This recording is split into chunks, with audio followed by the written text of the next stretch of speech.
Heroine పేరు అనే దానికి ఒక క్వశ్చన్ ఉంది.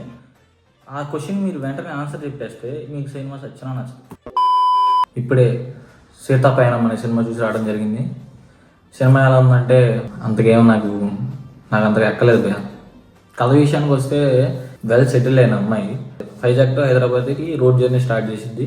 ఆ రోడ్ జర్నీలో ఏం జరిగింది, రోడ్ జర్నీ తర్వాత ఏం జరిగింది అనేదే కథ అంతా. ఈ సినిమాకి మెయిన్ కావాల్సిందే హీరో హీరోయిన్ కనెక్షన్ భయ, కానీ అది మాత్రం జరగలేదు నాకైతే.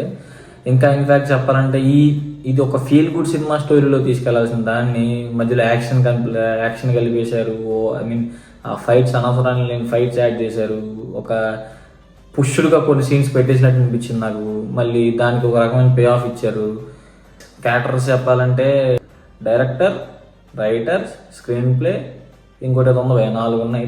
అర్జున్ గారివి డైరెక్షన్ పర్లేదు పోయారు. డైరెక్షన్ స్క్రీన్ ప్లే ఒక మాదిరిగా ఉంది. నాకు తెలిసి ఆ సినిమాలో ఆయన క్యారెక్టర్ కూడా ఐ మీన్ ఆయన స్టాండర్డ్గా ఉన్న క్యారెక్టర్ అయితే కాదు అది. ప్రకాష్ గారు వేసి చేశారు. చర్లా గారు ఉన్నారు, ఎందుకు ఉంచారో తెలియదు. వచ్చేసారు 5 నిమిషాలు కాపాడారు, వెళ్ళిపోయారు. నిజంగా చెప్పాలంటే హీరో హీరోయిన్ పేరే నాకు కొంచెం స్టార్టింగ్ సెట్ కాదు, ఫుల్ డిస్కనెక్ట్ అయిపోయింది. పాజిటివ్స్ అయితే నాకు చూడటానికి కొంచెం సినిమాటోగ్రఫీ పర్లేదు, ప్రొడక్షన్ వాల్యూస్ బాగానే ఉన్నాయి. నాకైతే నేను చూసిన దానికి నేను అనుకున్న దానికి నాకైతే మ్యాచ్ అవ్వలేదు ఆ సినిమా అయితే. Like, share and subscribe to my YouTube channel Charan Sai. Charan signing off భయ. Thank you.